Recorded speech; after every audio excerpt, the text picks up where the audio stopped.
জাতীয় থেকে আন্তর্জাতিক, প্রান্তিক, জনপদ থেকে নগর, চারপাশে কি ঘটছে এই মুহূর্তে সবকিছু নিয়েই আমাদের আয়োজন এখন চারদিক। আপনাদের সঙ্গে আছি আমি শামীমা রহমান শাম্মী।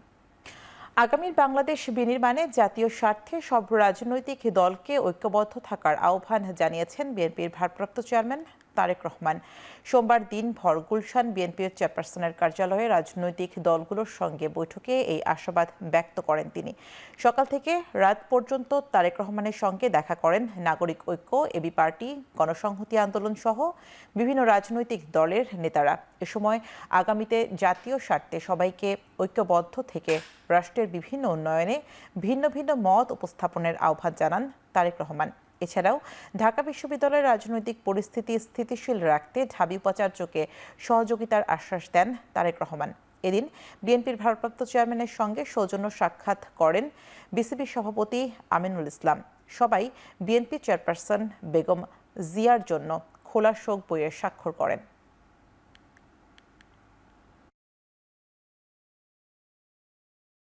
আমি আপনাদের সবাইকে আমার সাথে চাই।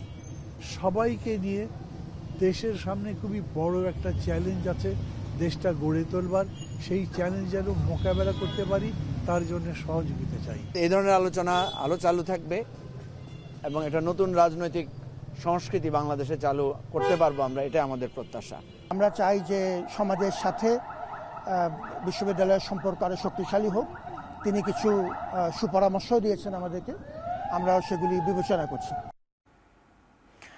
বাংলাদেশকে আবারও পেছনে টেনে নেয়ার চক্রান্ত চলছে জানিয়ে ঐক্যবদ্ধভাবে তার রুখে দিতে হবে বলে মন্তব্য করেছেন বিএনপি মহাসচিব মির্জা ফখরুল ইসলাম আলমগীর।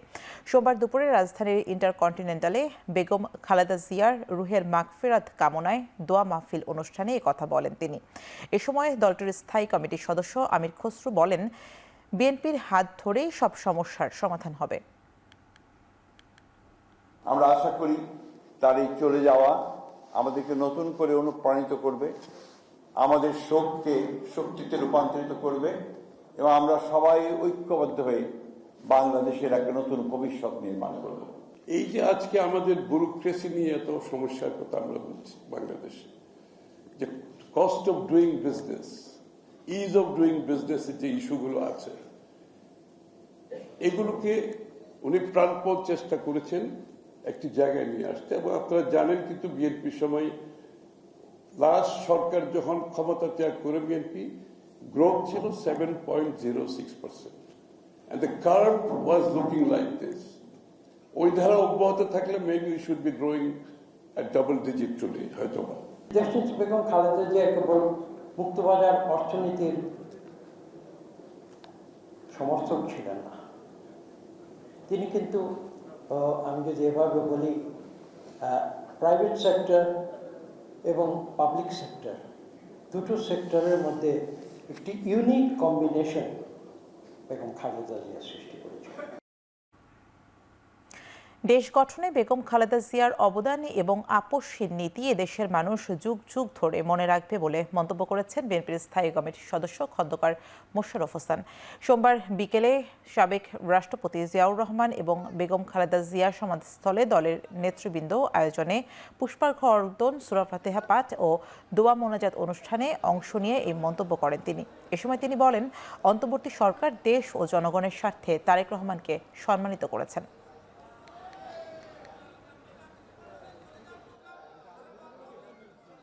বেগম খালেদা জিয়াকে হারিয়ে বাংলাদেশ জনগণের অভিভাবক হারিয়েছে। এদেশের মানুষ বেগম খালেদা জিয়াকে কী পরিমাণ আজকে অভাব অনুভব করছে তা বলে আমি শেষ করতে পারব না। সাবেক প্রধানমন্ত্রী বেগম খালেদা জিয়ার প্রয়াণে যে শোকের ছায়া নেমেছে, এই শোককে শক্তিতে রূপান্তর করে সমৃদ্ধ বাংলাদেশ ও জাতি বিনির্মাণ করতে হবে বলে মন্তব্য করেছেন বিএনপির স্থায়ী কমিটির সদস্য সালাউদ্দিন আহমদ। বিকেলে কক্সবাজারের চকরিয়া উপজেলায় দোয়া মাহফিলে একথা বলেন তিনি।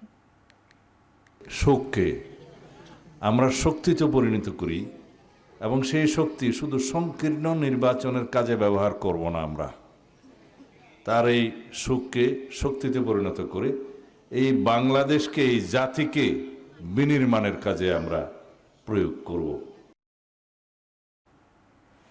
দেশে অবাধ, সুষ্ঠু ও নিরপেক্ষ নির্বাচনের পরিবেশ এখনো সৃষ্টি হয়নি বলে জানিয়েছে বাংলাদেশ জামায়াত ইসলামী।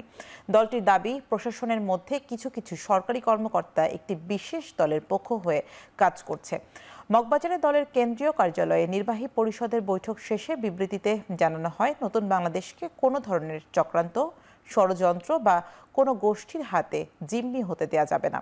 বৈঠকে আসন্ন গণভোট ও ত্রয়োদশ জাতীয় সংসদ নির্বাচনের পরিবেশ নিয়ে বিস্তারিত আলোচনা হয়। দেশের বিভিন্ন স্থানে প্রকাশ্য দিবালোকে রাজনৈতিক নেতাকর্মীদের হত্যার ঘটনায় উদ্বেগ প্রকাশ করেন দলটির নেতারা। পরে গণমাধ্যমে পাঠানো এক বিবৃতিতে নির্বাচন কমিশন এবং এর সাথে সংশ্লিষ্ট নির্বাচন কর্মকর্তা ও আইন শৃঙ্খলা বাহিনীকে সর্বোচ্চ নিরপেক্ষতা বজায় রাখার পাশাপাশি বিশেষ কোনো পক্ষ না নিয়ে সঠিকভাবে দায়িত্ব পালনের জন্য আহ্বান জানায় জামায়াত ইসলামী। বিএনপিকে প্রশাসন সমর্থন দিয়ে যাচ্ছে বলে অভিযোগ করেছেন এনসিপির দক্ষিণ অঞ্চলের মুখ্য সংগঠক হাসনাত আব্দুল্লাহ। আর মুখ্য সমন্বয়ক নাসিরুদ্দিন পাটোয়ারি বলেন, দেশ আবারও ফ্যাসিজমের দিকে যাচ্ছে। সোমবার ঢাকা বিশ্ববিদ্যালয়ে শরীফ ওসমান হাদির কবর জিয়ারত করেন এনসিপির নেতারা। পরে রাজু ভাস্কর্যের সামনে নাসিরুদ্দিন পাটোয়ারি অভিযোগ করেন, খালেদা জিয়াকে ব্যবহার করে নির্বাচনী ফায়দা নেয়ার চেষ্টা করা হচ্ছে। এ সময় হাসনাত আব্দুল্লাহ বলেন, বিএনপি জিয়াউর রহমানের আদর্শ থেকে সরে যাচ্ছে। আমরা ধরেই নিচ্ছি আরেকটা ফেসিজমের দিকে আমরা যাচ্ছি। তো এখনো যারা বাংলাদেশের মানুষ আছেন, আমরা আপনাদের কাছে যাব, বিবেকের কাছে যাব, আপনারা প্রশ্নগুলো তুলবেন। বিএনপি যে ধরনের শোডাউনগুলো দিয়ে যাচ্ছে, ছবির মোহরা দিয়ে যাচ্ছে, আমরা খালেদা জিয়ার প্রতি শ্রদ্ধা রাখি, কিন্তু খালেদা জিয়া শুধু বিএনপির নয়, বাংলাদেশের সকল মানুষের। কিন্তু খালেদা জিয়াকে ব্যবহার করে কেউ যদি নির্বাচনী ফায়দা হাসিল করতে চায়, এটা বাংলাদেশে সঠিক না, এটা খালেদা জিয়ার প্রতি অসম্মান করা হয়। নির্বাচনকে সামনে রেখে প্রশাসনের যে নগ্ন ভূমিকা আমরা দেখতে পাচ্ছি, তা আমাদেরকে বিগত 3টে ইলেকশনের কথা মনে করিয়ে দেয়। আমরা প্রশাসনের যে আচরণ, সেই আচরণ জুলাইয়ের পরবর্তীতে আমরা ভেবেছিলাম সেটির ইতিবাচক, সেটির পরিবর্তন হবে। দুঃখজনক বিষয় হচ্ছে তাদের সে আচরণ, যে স্তাবকের যে আচরণ, একটি দলকে যেভাবে আনকন্ডিশনালি যেভাবে সাপোর্ট দিয়ে যাচ্ছে যে আচরণ, সেটি আমাদেরকে আহত করছে। ত্রয়োদশ জাতীয় সংসদ নির্বাচনের মনোনয়ন যাচাই বাছাই শেষে শুরু হয়েছে আপিল। সকাল থেকে বাছাইয়ে বাদ পড়া প্রার্থীরা আপিল আবেদন নিয়ে রাজধানীর আগারগাঁওয়ে নির্বাচন কমিশন সচিবালয়ে হাজির হয়। এ সময় আপিলকারীরা অভিযোগ করেন, ছোট ছোট কারণে তাদের বৈধতা বাতিল করা হয়েছে। অনেকেই সুষ্ঠুভাবে নির্বাচন আয়োজন নিয়ে শঙ্কা প্রকাশ করেন। তবে বুথ পরিদর্শনে এসে প্রধান নির্বাচন কমিশনার বলেন, গ্রহণযোগ্য নির্বাচন অনুষ্ঠানের পরিবেশ বিরাজমান। অঞ্চলভিত্তিক 10টি বুথে চলে আপিল গ্রহণ, চলবে 9 জানুয়ারি পর্যন্ত। যাচাই বাছাই শেষে সারা দেশের 2500-এর বেশি মনোনয়নপত্রের মধ্যে 723টি বাতিল করেছেন রিটার্নিং কর্মকর্তারা।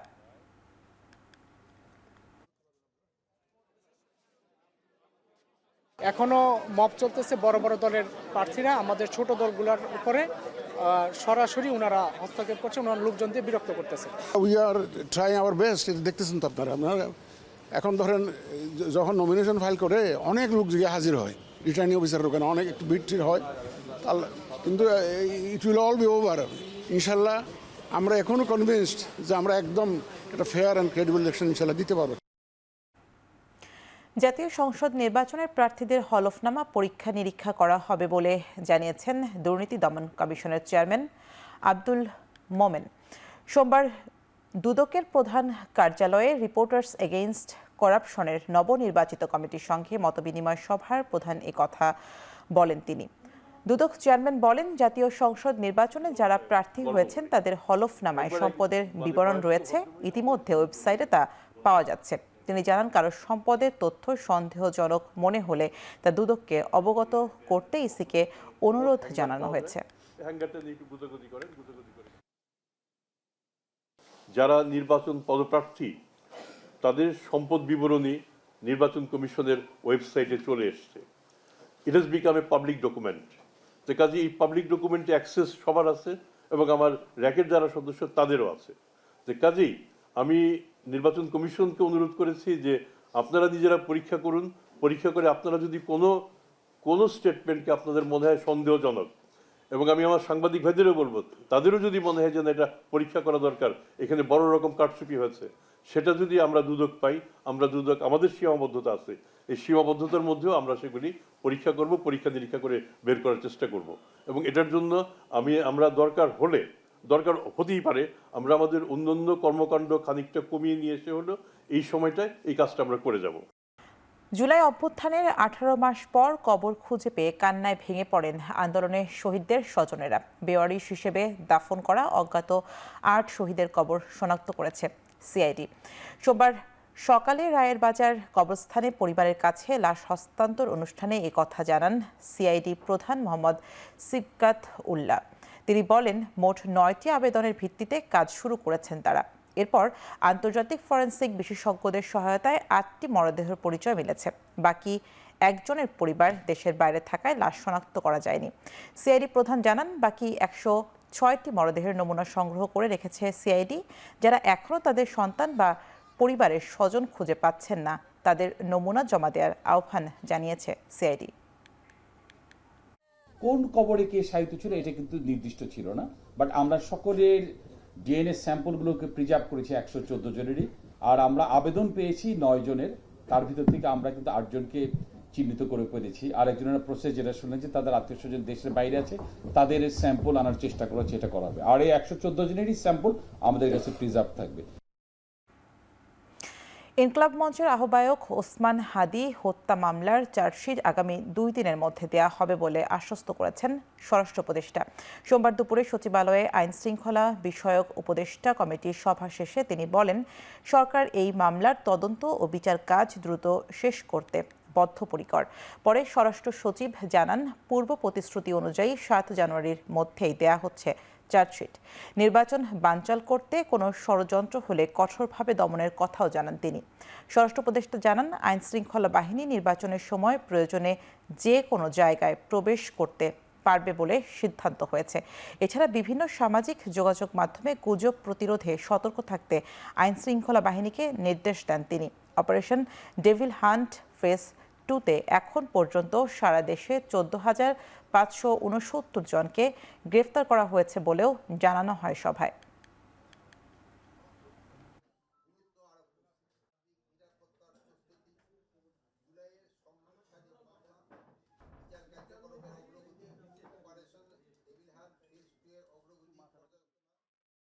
বর্তমান অন্তর্বর্তীকালীন সরকার যথাসময়ে নির্বাচন অনুষ্ঠানে অটল। যারা নির্বাচন বানচাল চেষ্টা করবেন তারা ব্যর্থ হবে। এই বিষয়ে আইন শৃঙ্খলা বাহিনীগুলোকে আরও কঠোর হওয়ার নির্দেশ দেওয়া হয়েছে। এবারে জাতীয় সংসদ নির্বাচনে আইন শৃঙ্খলা বাহিনীর সদস্যরা আইন শৃঙ্খলা পরিস্থিতি অবনতি ঘটানোর বা বাধাগ্রস্ত করার যে কোনো চেষ্টা, প্রতিরোধ ও আইন শৃঙ্খলা নিয়ন্ত্রণে ভোট কেন্দ্রে যে কোনো সময় যে কোনো স্থানে প্রবেশ করতে পারবেন। অনেক সময় দেখা যায় যে সহযোগী শেষে ফ্যাসিস্ট এজেন্ট বা নাশকতাকারীরা যাতে বিভিন্ন রাজনৈতিক দলের মধ্যে অনুপ্রবেশ ঘটতে না পারে সেই বিষয়ে রাজনৈতিক দলগুলিকে সতর্ক থাকতে হবে। আমরা ইনশাল্লাহ হাদি হত্যা মামলার চার্জশিট 7 তারিখের ভিতরে অবশ্যই ইনশাল্লাহ আমরা দিয়ে দেব। এর চূড়ান্ত প্রস্তুত হয়ে গেছে, ফাইনাল আমরা দেখাশোনা করে নিচ্ছি, জিনিসটা দেখে এটা ইনশাল্লাহ ফাইনাল চার্জশিট চলে যাবে।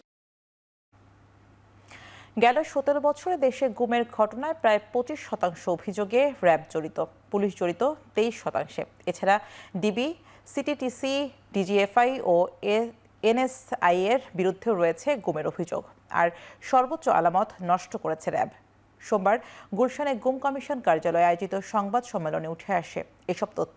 ব্রিফিংয়ে কমিশনের সভাপতি মাইনুল ইসলাম চৌধুরী আরও বলেন, গুম কমিশনের কাছে মোট 1569টি অভিযোগ সক্রিয় বিবেচনায় ছিল, যার মধ্যে 251 জন নিখোঁজ ও 36 জনের গুম পরবর্তী মরদেহ উদ্ধার করা সম্ভব হয়েছে। রাজনৈতিক কারণেই সবচেয়ে বেশি গুমের ঘটনা ঘটেছে বলে জানায় কমিশন। প্রতিবেদনের ভিত্তিতে গৃহীত পদক্ষেপ ও অগ্রগতির বিষয়ে আগামী 6 মাসের মধ্যে মানবাধিকার কমিশনকে জানাতে নির্দেশ দেওয়া হয়েছে।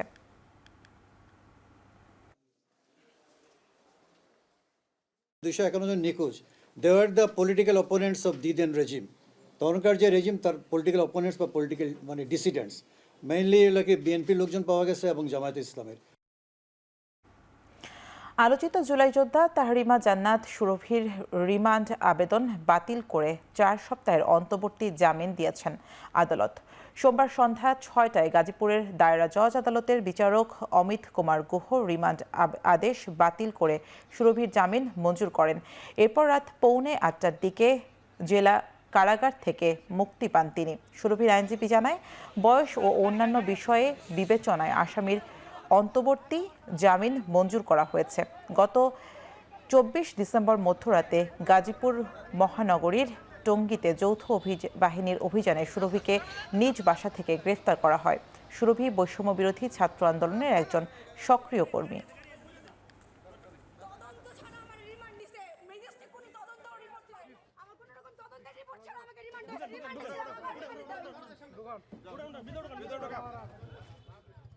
এই মামলাটি পলিটিক্যালি মোটিভেটেড।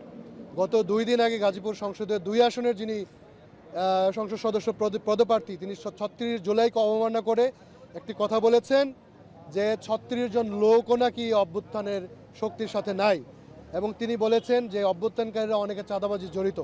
আমরা দেখেছি তিনি 250 কোটি টাকার ঋণ খেলাপিতে জর্জরিত, বলেছেন আদালতে এটি পেন্ডিং আছে কিন্তু প্রার্থিতা করছেন।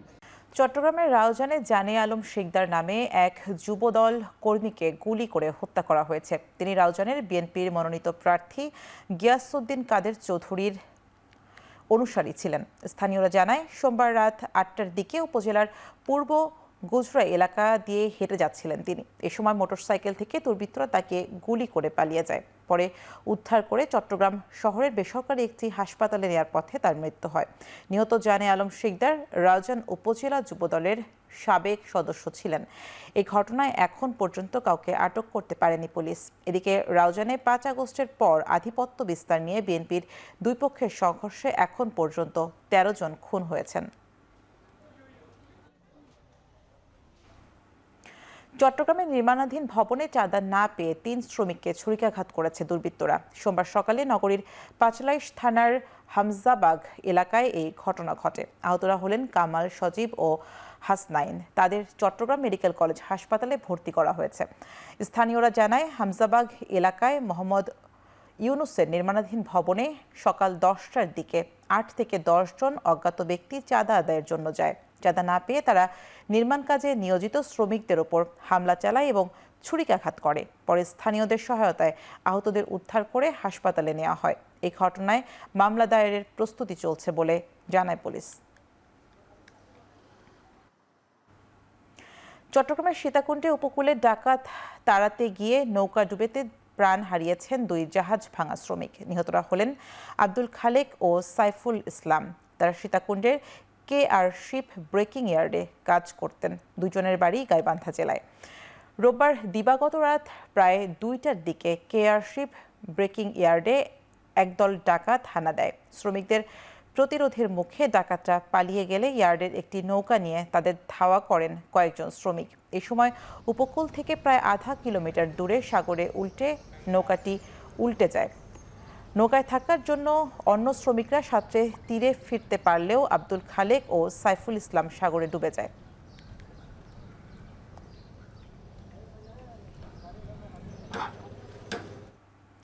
নাটোরে অজ্ঞাত এক তরুণীর গলাকাটা মরদেহ উদ্ধার করেছে পুলিশ। দুপুরে সদর উপজেলার বড়ভিটা ভেদ্রার বিল এলাকা থেকে ওই তরুণীর মরদেহ উদ্ধার করা হয়। পুলিশ জানায়, পৌরসভার বড়ভিটা বিল এলাকায় পুকুর পাড়ে রক্তাক্ত অবস্থায় এক তরুণীর মরদেহ পড়ে থাকতে দেখেন স্থানীয়রা। পরে খবর পেয়ে পুলিশ দ্রুত ঘটনাস্থলে পৌঁছে মরদেহটি উদ্ধার করে জেলা আধুনিক সদর হাসপাতালের মর্গে পাঠায়। আর দ্রুতই ঘটনার রহস্য উদ্ঘাটনের কথাও জানিয়েছে পুলিশ।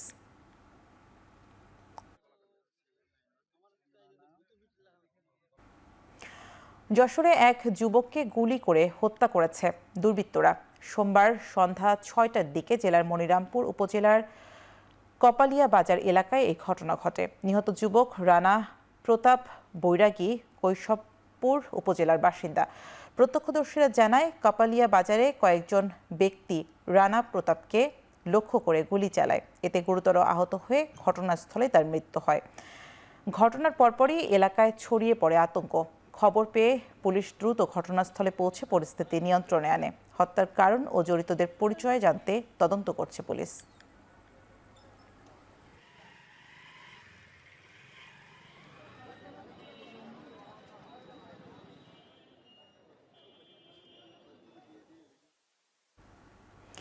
চাঁপাইনবাবগঞ্জ সীমান্তে বিএসএফের হাতে আটকের পর মৃত রবিউল ইসলামের মরদেহ বাংলাদেশে ফেরত দেওয়া হয়েছে। সোমবার রাত 9:15টার দিকে বিজিবি বিএসএফের পতাকা বৈঠক শেষে মরদেহটি হস্তান্তর করা হয়।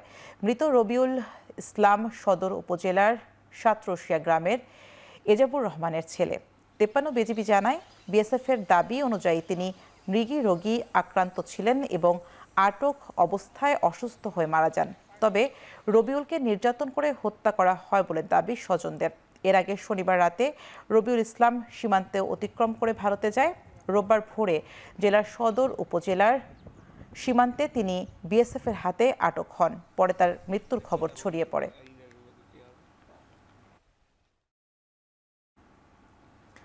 নাটোরে প্রায় 37 লাখ টাকা সহ আটক এলজিইডির নির্বাহী প্রকৌশলী সাবিউর ইসলামের বিরুদ্ধে রাজশাহীতে মামলা দায়ের করেছে দুদক।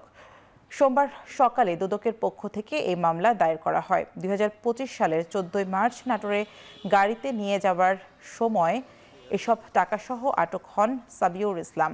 মামলার এজাহারে বলা হয়েছে, তিনি স্থানীয় সরকার প্রকৌশল অধিদপ্তর গাইবান্ধার নির্বাহী প্রকৌশলী থাকাকালীন 36,95,000 টাকাসহ আটক হন।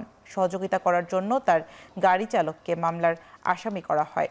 তাদের বিরুদ্ধে মানি লন্ডারিং প্রতিরোধ আইনে মামলা দায়ের করা হয়।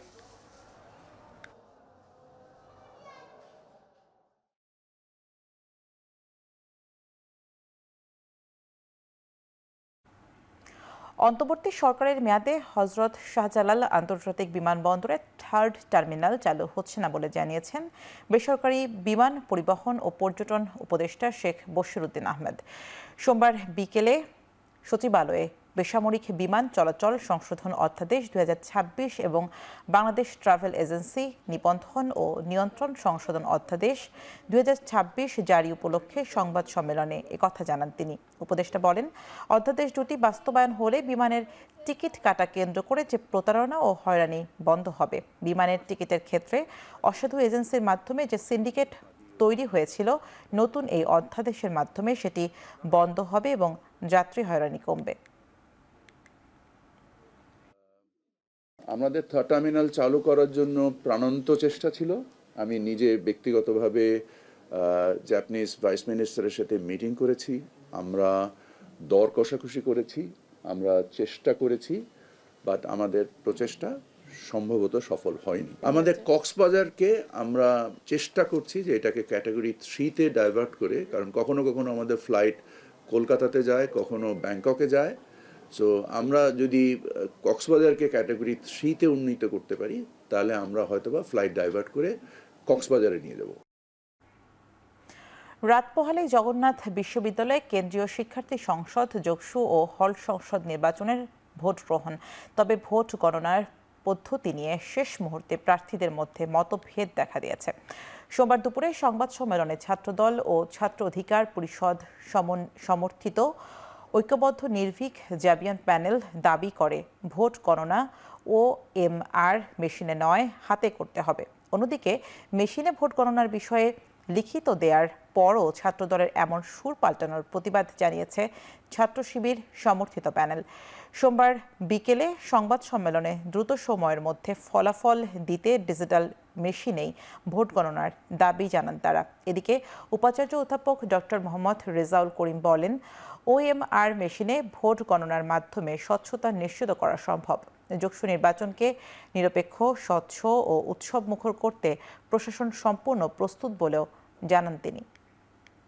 নির্বাচনটাকে অংশগ্রহণমূলক করার জন্য আমরা আমাদের জায়গা থেকে সর্বোচ্চ এফোর্ট দেওয়া সত্ত্বেও একটা বিশেষ পক্ষ বারবার বলা সত্ত্বেও তাদের পারপাসটা সার্ভ করা হয়েছে যে নির্বাচনটা পিছানো হয়েছে। শতভাগ স্বচ্ছতার সাথে ভোট কাউন্টিং করা যায় সে বিষয়ে তারা কাজ করছেন এবং ম্যানুয়ালি করাটা খুব কঠিন। নির্বাচন কমিশন যে প্রক্রিয়ায় আগাচ্ছে তাতে শতভাগ স্বচ্ছতা নিশ্চিত করে ভোট মেশিনে গণনা করা সম্ভব হবে। সামান্য কারণে মনোনয়ন বাতিল অংশগ্রহণমূলক নির্বাচন বাধাগ্রস্ত করবে, যে দায় নির্বাচন কমিশনকে নিতে হবে বলে মন্তব্য করেছেন সুজনের সম্পাদক বদিউল আলম মজুমদার। সোমবার সকালে ময়মনসিংহ নগরীর নতুন বাজার এলাকায় গণ অভ্যুত্থানের আকাঙ্ক্ষা, সংস্কার ও নির্বাচনী ইশতেহার শীর্ষক বিভাগীয় সংলাপে কথা বলেন তিনি। নির্বাচনে যারা অংশ নিতে চায় তাদের প্রার্থীতা যদি অকারণে বাতিল হয়, তাহলে আমাদের নির্বাচনকে অংশগ্রহণমূলক এবং নির্বাচনকে গ্রহণযোগ্য করার ব্যাপারে একটা প্রতিবন্ধকতার সৃষ্টি হয়। স্বতন্ত্র প্রার্থীর ক্ষেত্রে যেই বিধিনিষেধ, সেটা হলো 100% ভোটের স্বাক্ষর থাকতে হবে। এটা অযৌক্তিক। আমরা নির্বাচন ব্যবস্থা সংস্কার কমিশনের পক্ষ থেকে বলেছিলাম শুধু 500 ব্যক্তির স্বাক্ষরের যেন বাধ্যবাধকতার সৃষ্টি হয় এবং এই স্বাক্ষরগুলো যেন হলফনামার মাধ্যমে দেওয়া যায়। আসন্ন নির্বাচনে যেন কোনো ধরনের ভোট কারচুপি না হয় সে বিষয়ে পুলিশ প্রশাসনকে বিশেষ ভূমিকা রাখার আহ্বান জানান নির্বাচন কমিশনার আবুল ফজল মোহাম্মদ সানাউল্লাহ। সোমবার সকালে বান্দরবান পুলিশ লাইনে মতবিনিময় সভায় তিনি বলেন, বিগত নির্বাচনে অনিয়ম ও কারচুপির অভিযোগ ছিল, যার কারণে সেসব নির্বাচন গ্রহণযোগ্যতা হারিয়েছে। সভায় বান্দরবান জেলা প্রশাসন ও পুলিশ সুপার সহ ঊর্ধ্বতন কর্মকর্তারা উপস্থিত ছিলেন।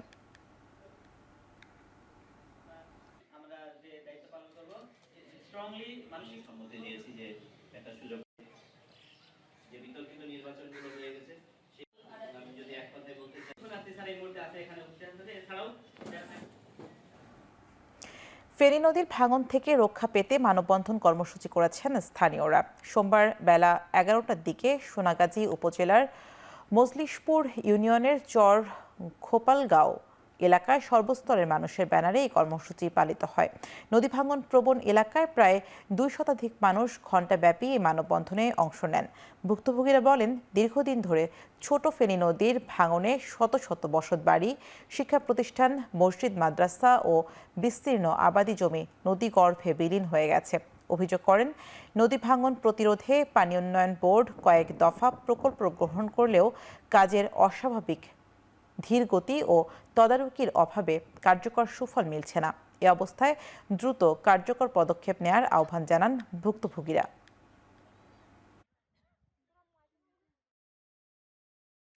এবার আন্তর্জাতিক প্রসঙ্গ।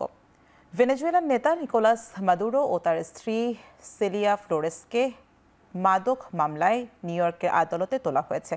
আদালতে তোলার পর নিজেদের নির্দোষ দাবি করেন এই দম্পতি। নিজেকে এখনও ভেনেজুয়েলার প্রেসিডেন্ট বলে দাবি করেন নিকোলাস মাদুরো। এর আগে হাতকড়া পরিয়ে এই দম্পতিকে সশস্ত্র বাহিনীর কড়া নিরাপত্তায় আদালত প্রাঙ্গণে নেওয়া হয়।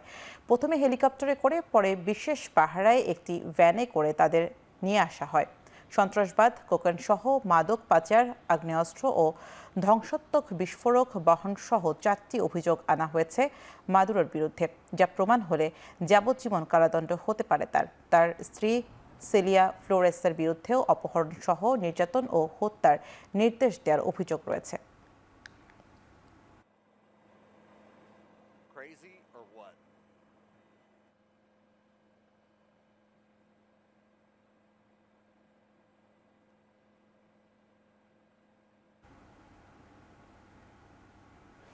ভেনেজুয়েলায় মার্কিন হামলার পর চলমান ভূরাজনৈতিক সংকটের মধ্যে নিজেদের পারমাণবিক প্রতিরোধ সক্ষমতার উপর জোর দিলেন উত্তর কোরিয়ার সর্বোচ্চ নেতা কিম জং উন।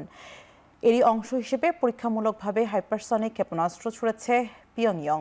সোমবার কোরিয়ান গণমাধ্যম KCNA এই মহড়ার বিষয়টি নিশ্চিত করেছে। সেখানে উল্লেখ করা হয়েছে, কিম জং উনের উপস্থিতিতে রোববার এই মহড়া চালানো হয়েছে, যাকে নিজেদের শক্তিশালী এবং নির্ভরযোগ্য পারমাণবিক প্রতিরোধ সক্ষমতা ও সম্প্রসারণের জন্য গুরুত্বপূর্ণ কৌশল বলে দাবি পিয়ংইয়ংয়ের। দক্ষিণ কোরিয়ার প্রেসিডেন্ট লি জে মিয়ং চীনের রাষ্ট্রীয় সফর শুরু করার সাথে সাথে পূর্ব দিকে সমুদ্রসীমায় ব্যালিস্টিক ক্ষেপণাস্ত্র নিক্ষেপ করেছে উত্তর কোরিয়া।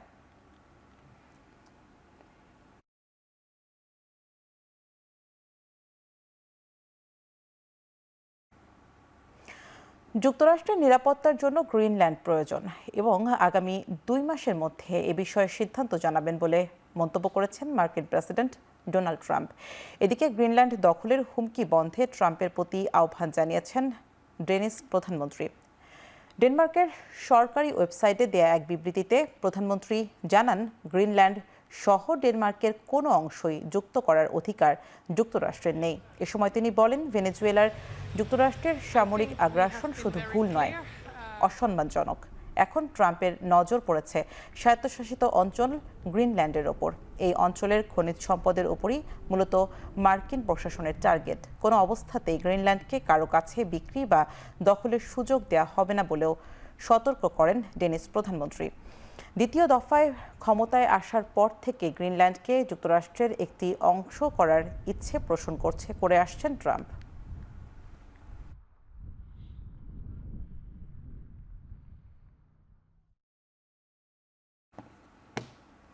সংযুক্ত আরব আমিরাত সমর্থিত বিচ্ছিন্নতাবাদীদের কাছ থেকে ইয়েমেনের দক্ষিণাঞ্চলের একাধিক শহর পুনরুদ্ধারের দাবি করেছে সৌদি আরব সমর্থিত ইয়েমেনের সরকারি বাহিনী। এর মধ্যে হাদ্রামাউত এবং আল মাহরা প্রদেশ অন্যতম।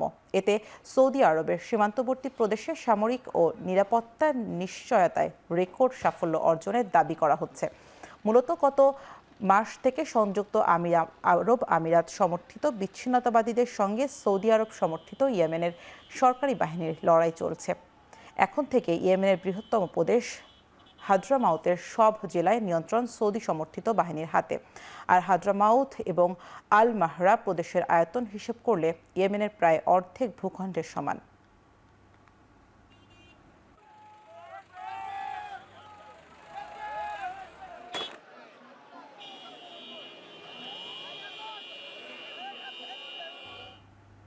নাইজেরিয়ায় উত্তরাঞ্চলীয় প্রদেশ নাইজারের একটি মার্কেটে বন্দুকধারী সন্ত্রাসীদের হামলায় কমপক্ষে ৩০ জন নিহত হয়েছে এবং আহত হয়েছেন আরও বেশ কয়েকজন। এমনকি লুটপাট ও অগ্নিসংযোগ সহ কয়েকজনকে অপহরণ করা হয়েছে বলে খবর প্রকাশ করেছে বার্তা সংস্থা রয়টার্স।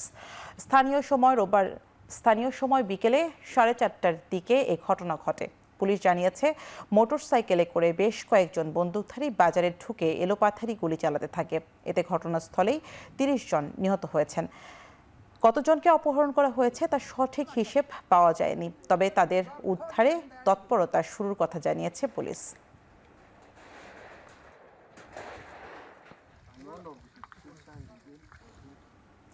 এবারে খেলার খবর। বাংলাদেশের আইপিএলের সব খেলা এবং অনুষ্ঠান সম্প্রচার বন্ধের নির্দেশ দিয়েছে তথ্য ও সম্প্রচার মন্ত্রণালয়। আজ দুপুরে তথ্য ও সম্প্রচার মন্ত্রণালয় থেকে এক বিজ্ঞপ্তির মাধ্যমে এমন আদেশ জারি করা হয়েছে। কোনো যৌক্তিক কারণ ছাড়াই কলকাতা নাইট রাইডার্স দল থেকে বাংলাদেশি তারকা পেসার মুস্তাফিজুর রহমানকে বাদ দেয় বাংলাদেশে ইন্ডিয়ান প্রিমিয়ার লিগের সম্প্রচার বাতিল করার সিদ্ধান্ত নিয়েছে সরকার। মন্ত্রণালয়ের জারি করা ওই চিঠিতে উল্লেখ করা হয়েছে, আগামী ২৬ মার্চ ২০২৬ থেকে অনুষ্ঠেয় আইপিএলে কলকাতা নাইট রাইডার্স দল থেকে মুস্তাফিজুর রহমানকে বাদ দেওয়ার বিষয়টি সরকারের নজরে আসায় পরে সিদ্ধান্ত নেওয়া হয়। বিজ্ঞপ্তিতে উল্লেখ করা হয়, মুস্তাফিজকে বাদ দেওয়ার বিষয়ে কোনো যৌক্তিক ব্যাখ্যা দিতে পারেনি বিসিসিআই।